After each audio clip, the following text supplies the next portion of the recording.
choosing your own greatness, or being a no-limit person, taking charge of your own life. Something I really believe, that you are the sum total of all of the choices that you've made up until now. And anything about yourself or your life that you don't like or isn't working or isn't mobilizing you is to be looked at in terms of, can I grow? Rather than, why did I do it, or isn't this wrong? See, the two ways to motivate yourself are deficiency motivation, which says, where I am I don't like.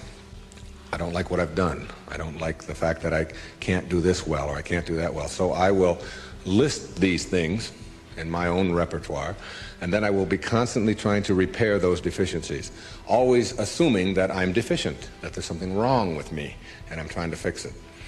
And when you do that, you spend your whole life doing that. And you never arrive, because your life becomes a series of trying to get someplace else.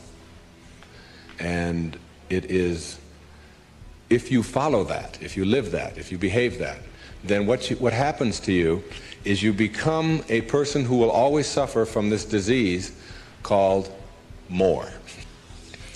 You always have to have more. Because whenever you are getting where you want to go, let's say you want $100,000 in the bank, and you work, and you struggle, and you deny yourself, and you do all of those things, and you finally you get there, and here you are, you got $100,000 in the bank. All of this stuff over here is, of course, your life, and that is all you know. That's what you know how to, that's how you are. That is your being. That is your way of being. So that when you do get here, what you will do is say, this is not enough. A no-limit person is never operating from deficiency or from lack in their life. They're never saying, I don't have enough.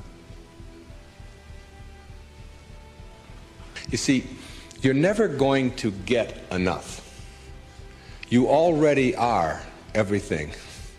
You're everything that you need. Think of it for just a moment. Everything that you need to have total bliss, perfection of your life, you already are. You already have it. You came into this world with nothing. That's how you're going out. And the time that you have here, what you have is your uniqueness, your specialness, and you don't need anything else. Now think on this. If you don't know how to appreciate what you have and where you are in your life, you don't need anything else. Because if you do get something else, you won't know how to appreciate that either. You'll just want more. Or you'll want it to be different. Or you'll want it to be the way it used to be. Or you'll want someone else to be the way you think they should be. Successful people, or no-limit people, or self-actualizing people, or inner-directed people, whatever labels that have been put on them by great thinkers and philosophers and therapists and people that have looked at human beings, these kinds of people are people who always have enough. There are some people, if you invite them over and you say, you know, I'd like you to come over tonight, and I'd like you to stay over if you can, instead of having to drive back. And they'll say, well, can you stay? And I say, well, I don't know if I can stay or not. Well, you could sleep on the cot. Oh, no, I could never sleep on the cot. I can't sleep on cots. I got a sciatica. Don't you know that I have back pain and cots? No, that's out of the question. I couldn't sleep on a cot. And what about breakfast? Well, we don't have any food, but we have some old grapefruit that are in the refrigerator. They have a few spots on them. Oh, no, I could never eat grapefruit. And spots? No, thanks. I can't eat grapefruit spots. I just couldn't do that, you know. And these are people who never have enough. They are not able to be flexible and to change. And there are other people, if you say, would you like to sleep over? We got a place in the sewer.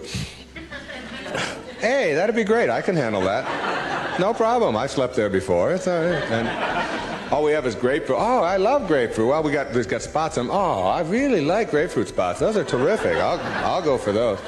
There are some people who can handle anything, not because their circumstances are different. You see, your circumstances have very little to do with your fulfillment in life. Very little. It's how you're approaching your circumstances. It's your attitude towards your circumstances that make all the difference in the world. And taking what you are and accepting it.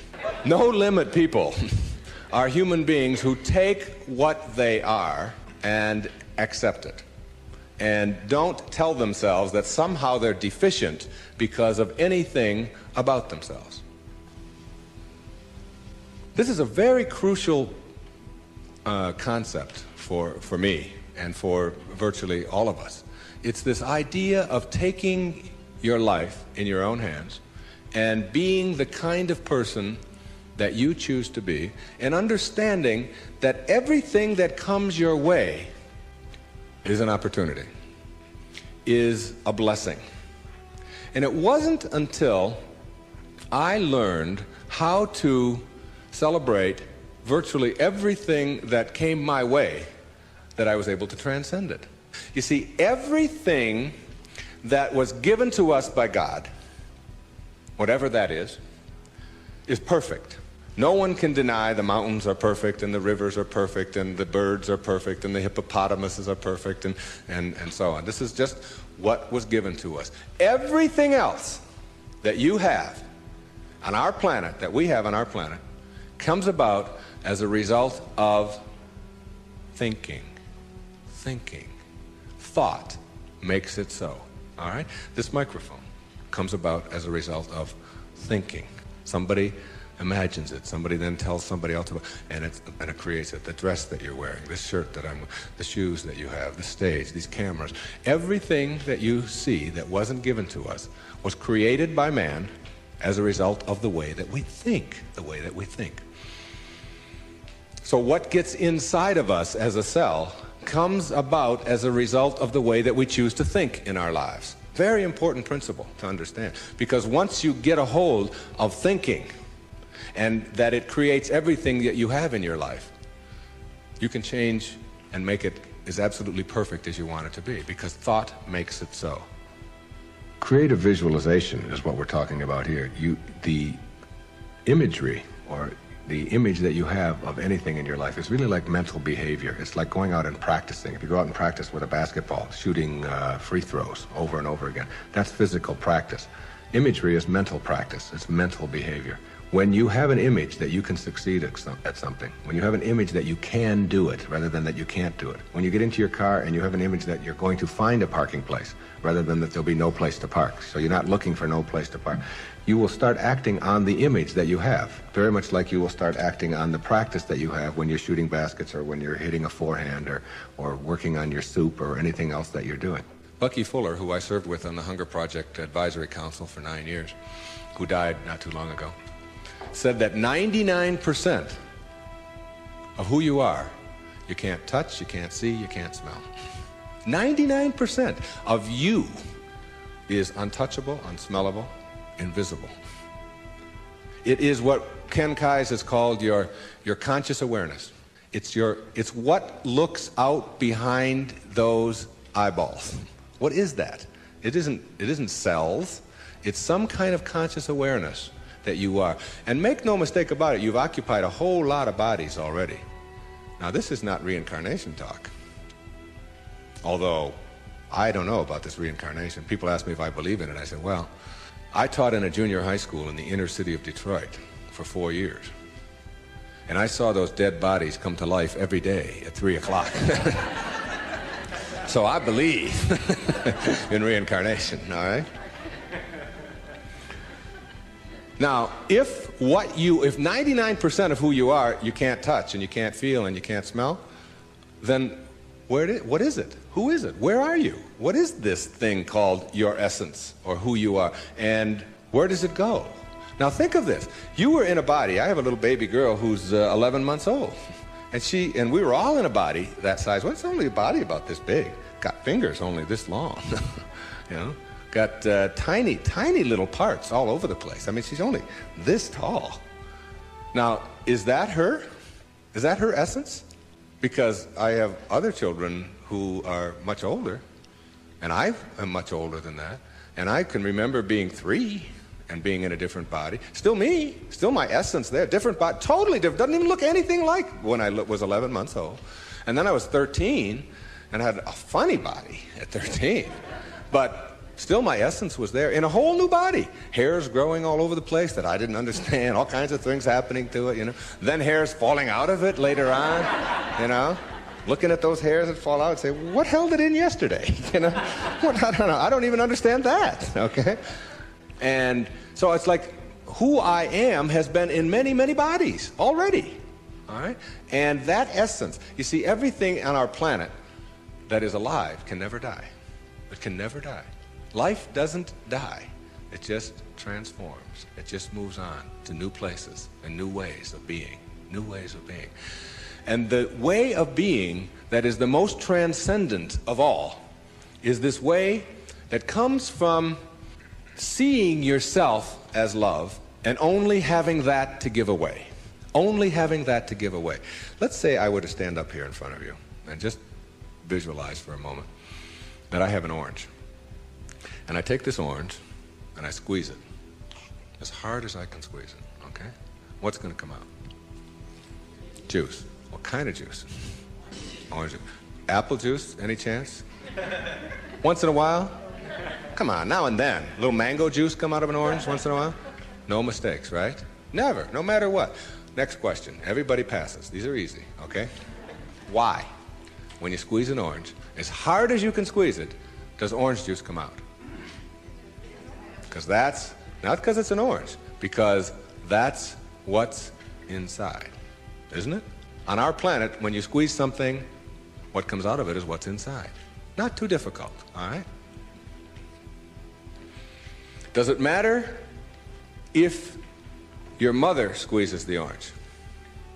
Does it matter what instrument she uses? Does it matter if you just had your period and then you squeeze an orange? Does it matter if your boss squeezes it? How about if your kids do it? Your kids squeeze an orange. Does it matter? Does it matter what time of day? Suppose they do it at noon, all right? How about at 4 in the morning? Does that matter? Whenever you squeeze an orange, the only thing you get out is what's inside, right? No arguments. Same thing works for you. Same principle works for you. It's a principle of the universe, all right? Someone squeezes you. That is, someone puts pressure on you. Someone says things about you that you don't like. Someone puts tension on you, whatever. Your boss says something to you that you don't like. And out of you comes anger. And out of you comes hatred. And out of you comes fear. Or out of you comes stress. Or out of you comes tension. Why? Is it because of your boss and the way they squeeze you? Never. Is it because of your mother? I mean, she really can be a pain sometimes, right? Is it because of your children? No. What comes out of you always when someone squeezes you is what's inside. This is the vital principle of being a no-limit person. It's so crucial to get this and understand that.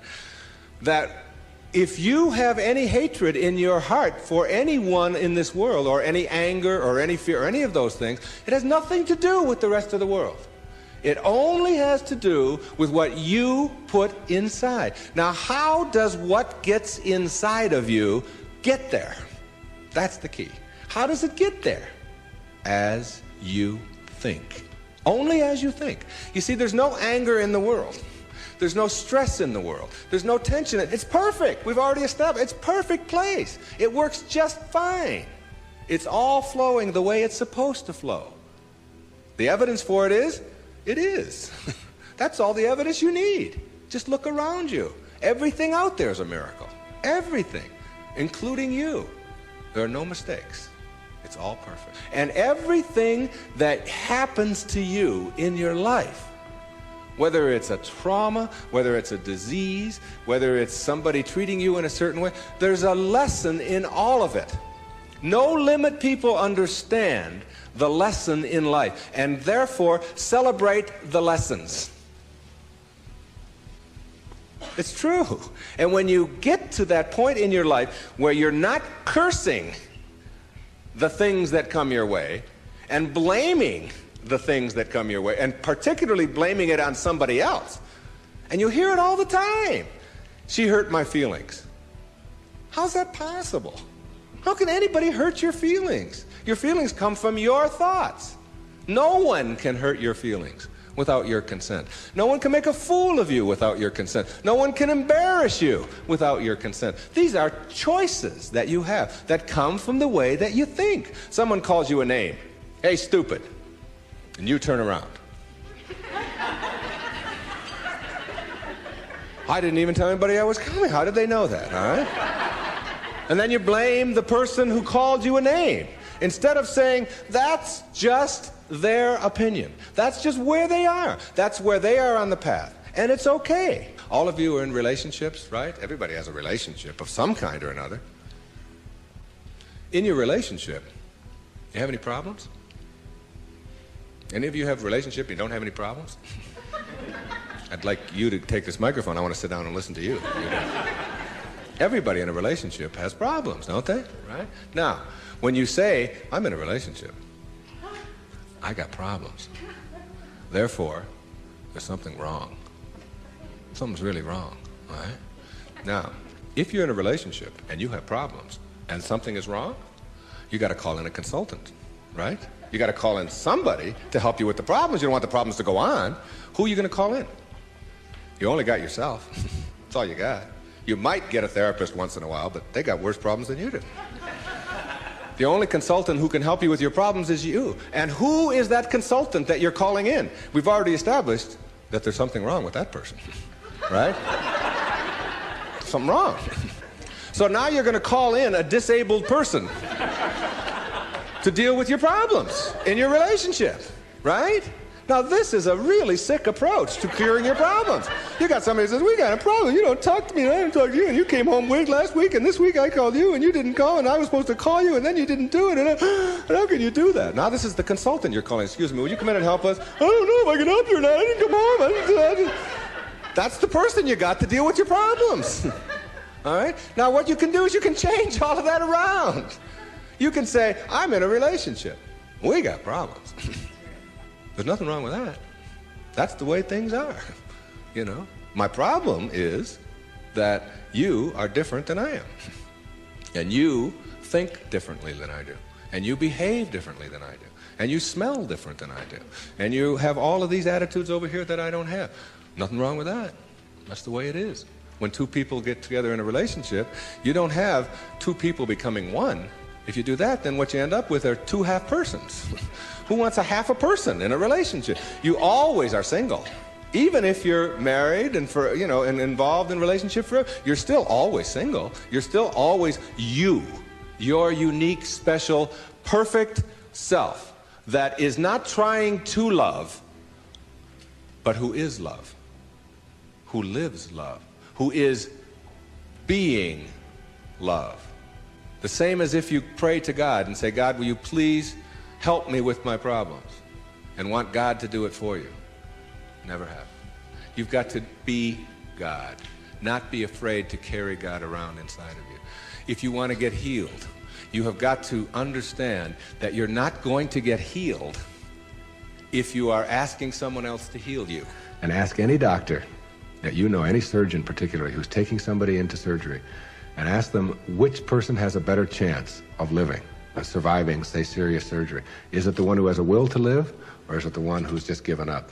And the surgery and the cases are exactly the same, all right? But the person who has that will, which we can't define, you can't go out and get a bucket full of will and bring it in there. It's an attitude, it's an approach, it's a belief, all right, that you can do something. And when you have that belief about yourself, then you've got so much better opportunity to be well in your life. And a belief is everything. I don't know if you've ever thought of that. I watched a little girl, 5 years old, learning how to swim. And she's holding on to the edge of the pool, and she wants to get over here to the steps. And it's just 5 feet or 6 feet, and she'll let go and then she'll hold on again. She'll let go and she'll hold on again. And finally there comes a time when she lets go and goes for it. Okay, you've seen this with your children, and what you ask yourself is, in the moment before that when she was holding on, and then look at the moment afterwards, does she have any different skills? What's changed? Yeah, the skills she didn't have any new skills. She didn't learn any skills in that second. What she has is a belief that she can do it. And when you believe it, when you really just believe that you can do it, that's what allows you to swim. And when you think about it now, do you know how to swim? Yeah, so when you dive into the water, you don't think about that. You just know when you dive into the water, you can swim. You don't have any necessary swimming skills or anything like that. Or when you get on a bicycle, you get on, you know that you're going to, unless you believe you can't, because you've never gone out there and tried it and worked on it and done it. Told a story of a patient of yours who had that very problem, who said she didn't know how to ride a bicycle. Yeah, Gail, who came to me many years ago. And you know why she said she couldn't ride a bicycle? Because her mother wouldn't let her get on one. Cop out. Yeah, absolutely. And she had these beautiful big white teeth, and her mother had always told her you could fall and break your teeth, and I wouldn't want that to happen to you. So here she was now in her 30s, and telling me that she couldn't ride a bike, and she was in therapy. And I said to her, okay, let's go. She said, go? Where are we going? I said, well, I've got a bicycle downstairs, and I'm going to show you how to ride a bike. I'm going to have you teach yourself how to do this. And she said, look, I didn't come here to pay you the kind of money that I'm paying you to have you teach me how to ride a bicycle. I came here to find out why I can't. I said, oh, well, you're going to need another 30 seconds of therapy, easy, okay? The reason you can't is because you never got yourself on a bicycle. And until you do, you never will know how, and you just believe that you can't. Oh, that's the end of that. There's no more to talk about that. Now, what we have to do is get you to get out there, and we went downstairs, and it was a woman's bike, and I've helped a lot of people to teach themselves how to ride a bike. And what you do when you help someone to teach themselves how to ride a bike, because you don't teach anybody how to ride a bike, okay, is you let them do it all themselves. You let them hold it, you let them balance it, you let them move with it, you let them put the pedal down and move it themselves, and you stand back. You say, no, when you're ready, and then you move it, and you hold on for a second, then you put your foot back down, and you practice it and practice and practice that all yourself, with just someone encouraging you. And before long, in just a matter of minutes, when I tell you it was minutes, and this woman had never been on a bicycle before, she rode like 2 blocks on a bicycle. She couldn't believe that she now had a belief. Being, to me, means seeing the greatness and the uniqueness in you and never letting anybody else convince you to the contrary. When people ask me, come on, you're always talking about being up and you're always positive and so on, you mean to tell me that you're always that way? I say, yeah, I really am. And it isn't because I'm out there doing something in an artificial way. It's an authentic response to my having gotten the junk out of me. And the junk is the way that I used to think, the way that I used to think. Think for a moment, if you can visualize right here, a clock. A big clock. And the hands on the clock go from 1 to 12. The clock starts right out here with the minute hand, and it goes over towards the 3, the hour hand, minute hand. And that's the time in your life when you are moving away from yourself, from your true self. That's the time when you are trying to put other people down, trying to prove that you're bigger or better than somebody else, trying to make yourself right all the time, as opposed to being with somebody else. It's like you're moving away, and a lot of people spend a lot of time moving away from their true self, because your true self is this little child, is this beautiful little child inside of you that has only love and acceptance for everything in the world, and no dis-ease, no absence of ease. You move away towards the 3, and then you move down here this way, and you're still moving away from yourself until you hit the 6. The 6 is the point in your life, symbolically, metaphorically here, when you are the furthest away from yourself that you can be. It's the low point in your life. It's the point where many people break down, or many people break down their relationships, or they feel full of despair, they feel full of hatred, whatever it may be. And a lot of people die then. A lot of people are put into hospitals then. A lot of people have to really seek out therapy then, and so on. And when you're at that sick. There's another part of the clock that goes from 6 to 12 that I think of as living in the light. And this is when, and see, this clock hand never can go back. It can't go back. It can only go this way. It only goes this way, as does life. It only goes this way, forward. In this period, this place between 6 and 12, that's when you start coming back to yourself. That's what enlightenment is. That's the pathway to enlightenment. When you send out that stuff that is destroying you, that is killing you in one way or another, and you move yourself back over here, and eventually you get yourself all the way back. This is the light over here. This is the place where you can't go back. You'd be tempted. You might be tempted to steal. You might be tempted to use anger. You might even slip a little bit, and you catch yourself. I can just not too long ago there was we got a problem with our sprinkler in my home. One of the sprinkler heads is off, and if you ever seen that happen, you get a gusher going up there. And I've been wanting to get that thing replaced for the longest time. And I'm walking out of the bank, and there's a sprinkler head right there in front of the bank. Now, I practically own this bank, okay? So I'm going to go there every day, and I do a lot of business with this bank. And I'm looking at this sprinkler head, and I think, all I have to do is just unscrew this thing. It wasn't on or anything. They'll replace it tomorrow morning. It's 98 cents or whatever. So I actually get down there, and I look, and I start turning the sprinkler. And then I start thinking, do I want this karma? Do I want to steal? Do I want to take? I know it's only a 99, and if I went into the bank, they'd probably give me one anyway if I asked them. And then I just turned it back, and I said, if I want a sprinkler head, I'll go and buy one for myself. This doesn't belong to me. It was just like a split second of weakness there or whatever, but it illustrated to me that I can't go back there. I could never, and there was a time in my life when I could have done that. I can be absolutely frank with that. I could do that. I can't go back there anymore. That's where you start. That's the place to start. Because when you get all of that out, when that's all gone, and I mean gone, and it only comes about as a result of the way that you think, so it's just changing around your approach to life, the way that you think in life, when that starts to go away, what you've become filled up with is what your natural self is, which is this loving, accepting, not fighting the universe, but instead living in it and going with the flow and all of the kinds of cliches that you've heard 1,000 times. That's the metaphor there. And you see, every time you try to go back, can't do it. You can't do it. And the ingredients that make for a no-limit life are 5, in my opinion. The first is quality rather than appearances. You begin to change your thinking from appearances and how things look and how other people view me, okay? Because every time you find yourself upset in life about anything that anyone else has said, what you're really saying is what you think of me is more important than what I think of me, all right? So you change from appearances to what I call quality thinking. Quality. What is the quality of my life, rather than how does it appear to others? Now, do you tell yourself that because my friends don't like me, that means there's something wrong with me? No, that's what you have to learn. That another person's opinion is just that. It's their opinion, and that's all it is. Every time you are upset, or your children are upset, because of what somebody else says about them, including their peers, what you are really saying in that moment, and this is really important, what you're saying is, what you think of me is more important than what I think of myself. And you must never give anybody that kind of power and control over you, because they will always have it. The funny part about approval, for those of you who really want it, now I'm here to tell you that I like approval. I enjoy it.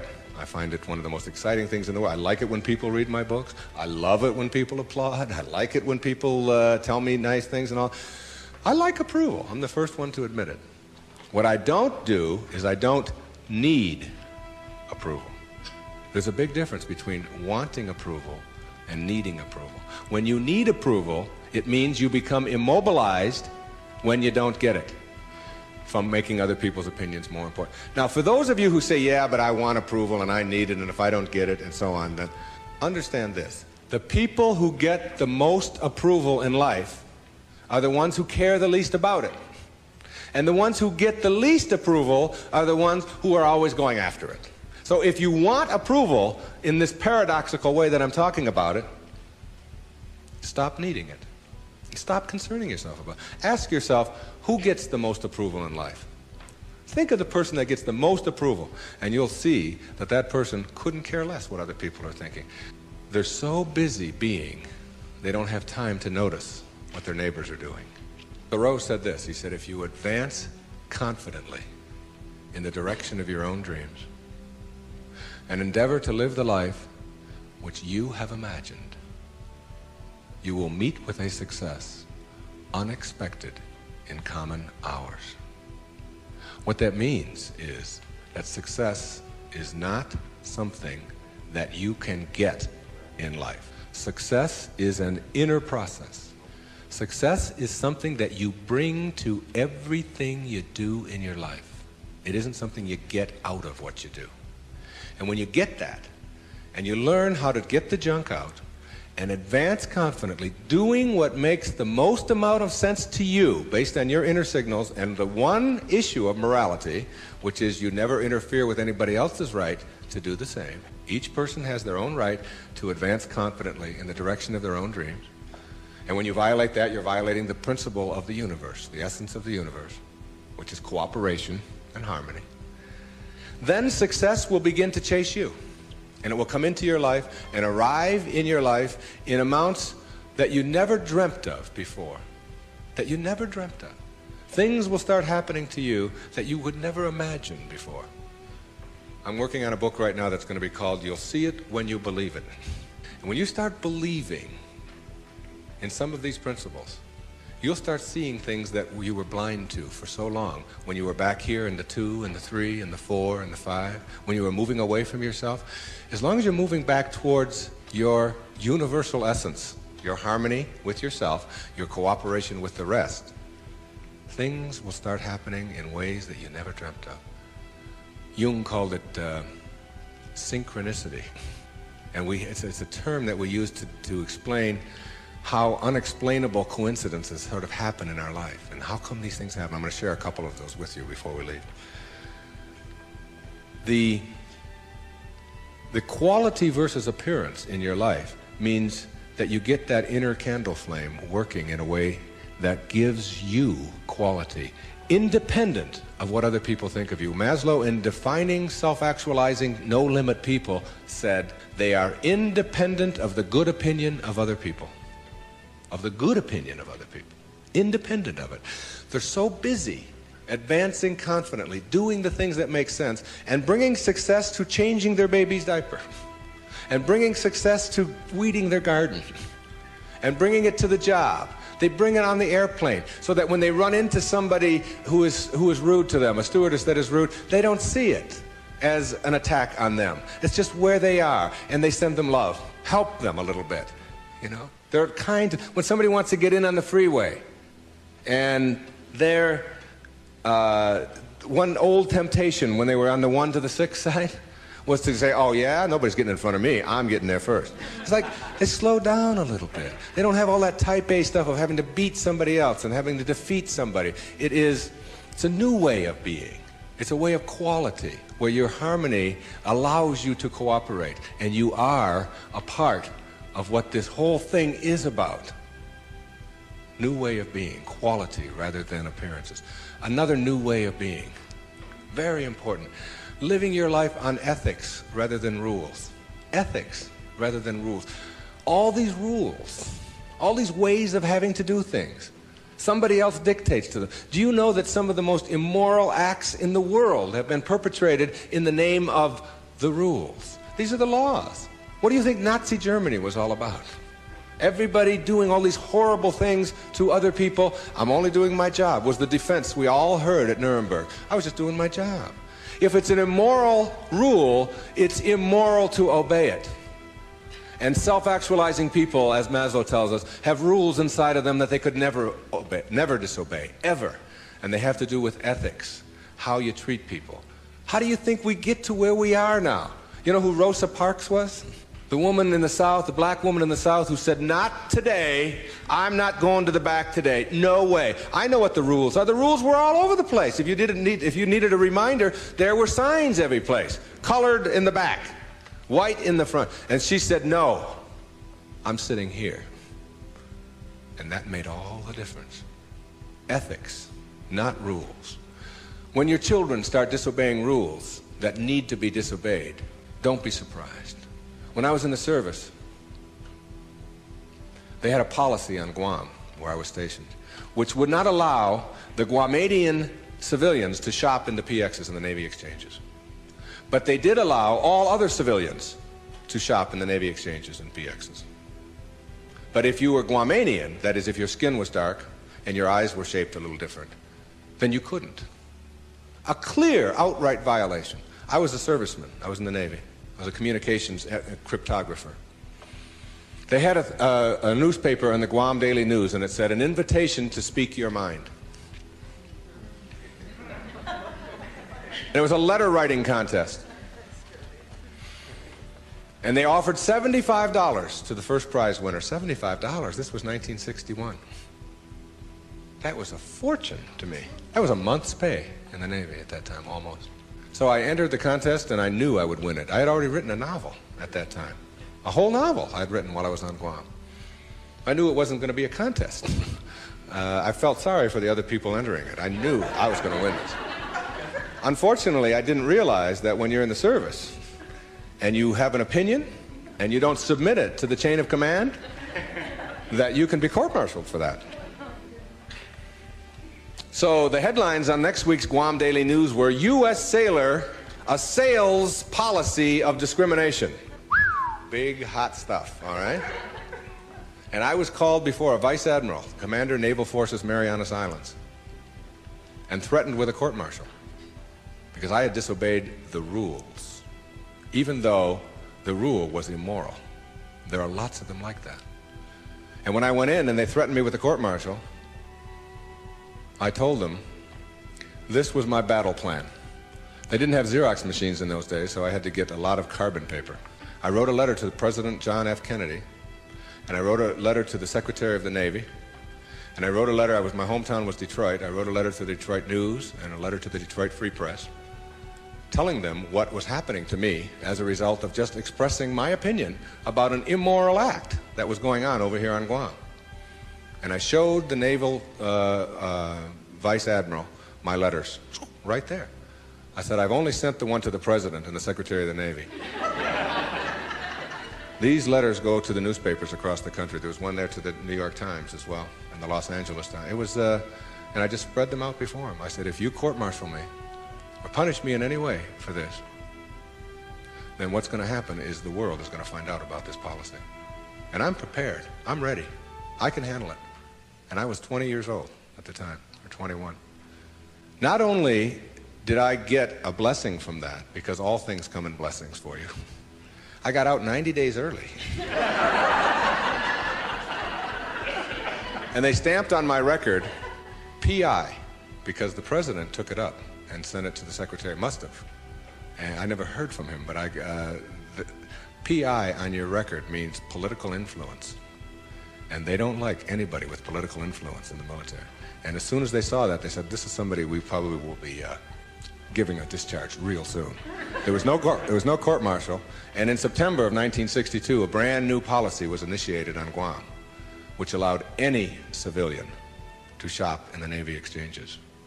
And it came about as a result of someone saying, these rules are immoral, and therefore it's immoral to obey them. New ways of being, ethics rather than rules. And when your kids want to know why, how come these rules are so stupid? How come we have to do this? Encourage them to change them. My mother always did that. She would have to help me get out of the messes that I got myself into, because I did it in my impetuous youth. I would just, when they would say to me, what's more important, your job or school? I was just honest. I said, my job, of course. That's how I felt in those days. But what you do put out in the world is exactly what's coming back to you.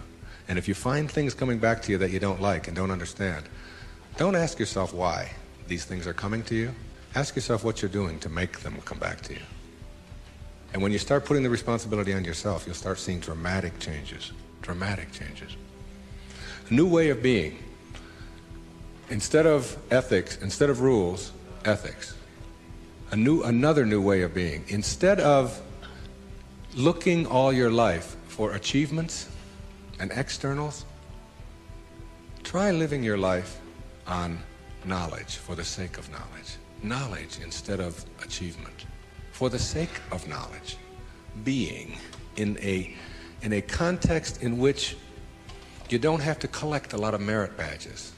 You don't have to collect a lot of awards and other people's value judgments.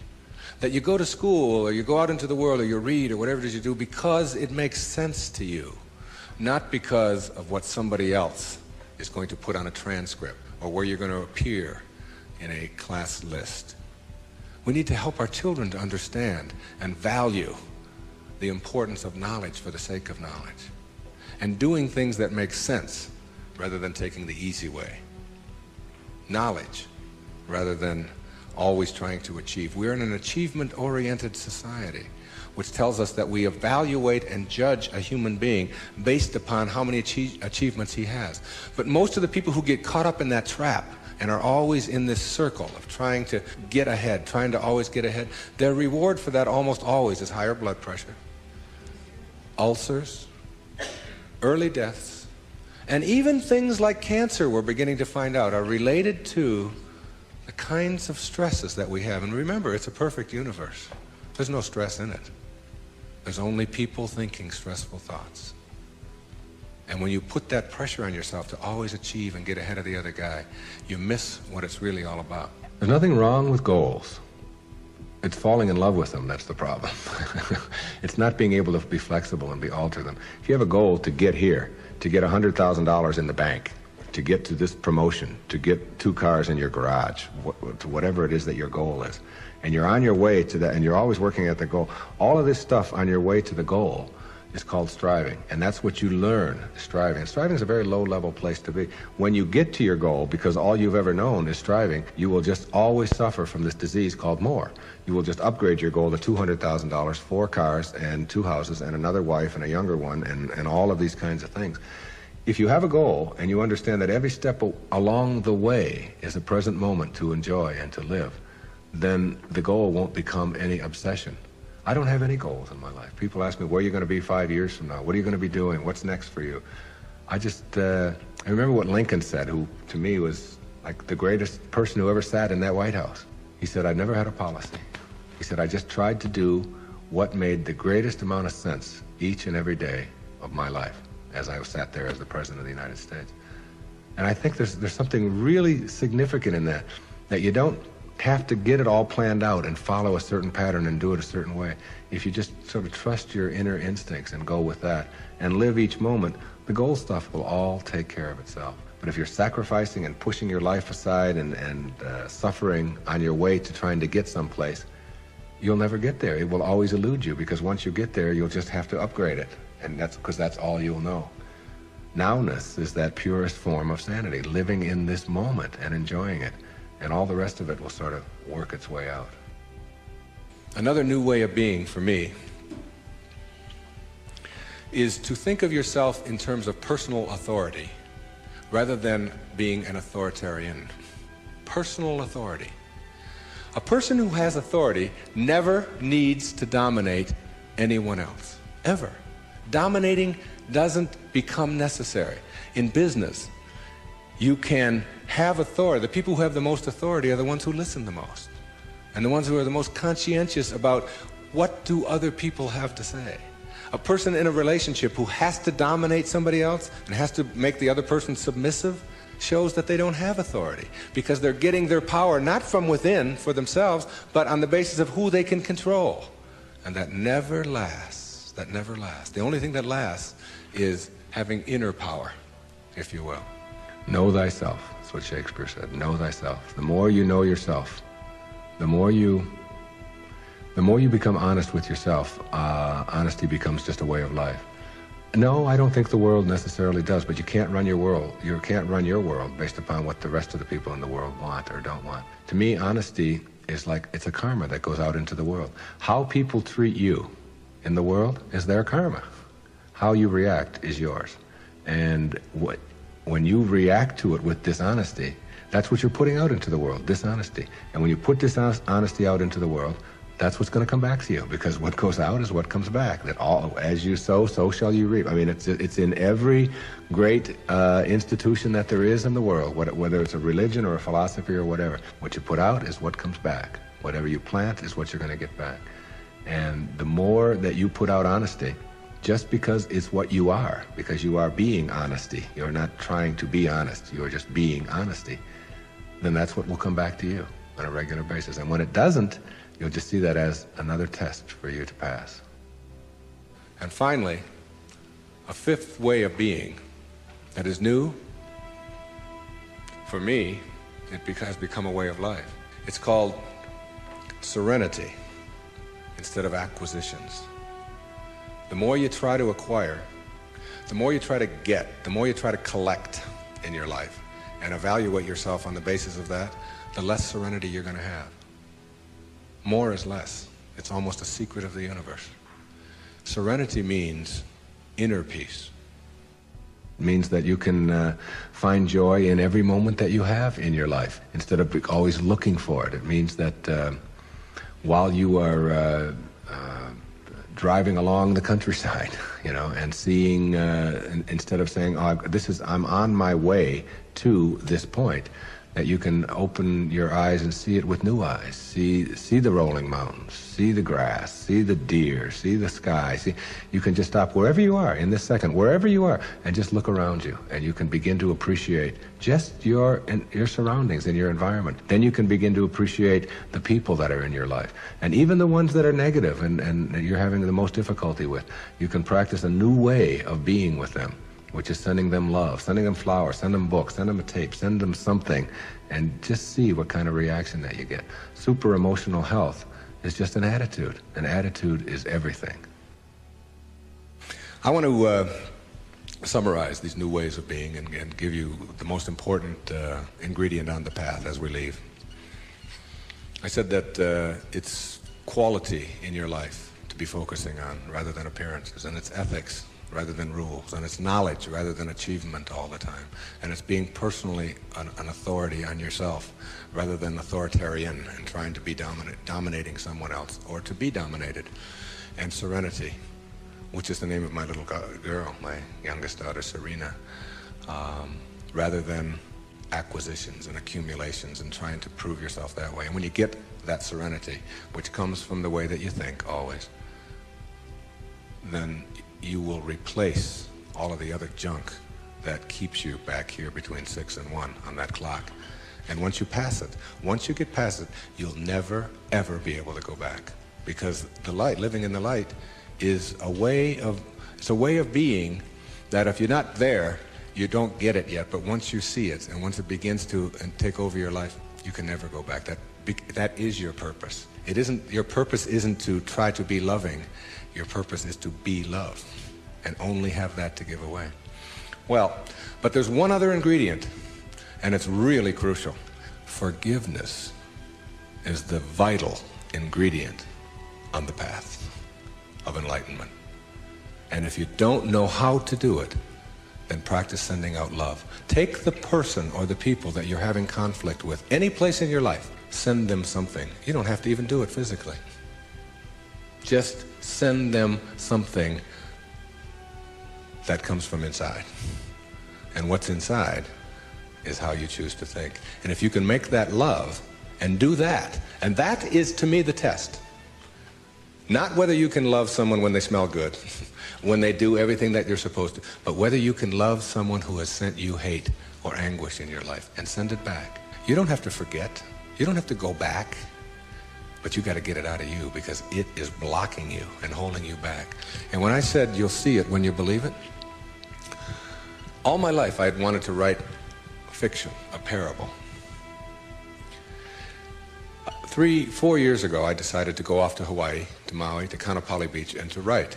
Now, the books that had made the most difference in my life were The Little Prince, Candide, Siddhartha, Jonathan Livingston Seagull, Illusions, Alice Through the Looking Glass, Gulliver's Travels, parables, teaching parables, stories that can tell a message. I went over to Maui, and I sat down on the beach, and I'd been talking about writing this, I'd been talking about doing this, and it was something that...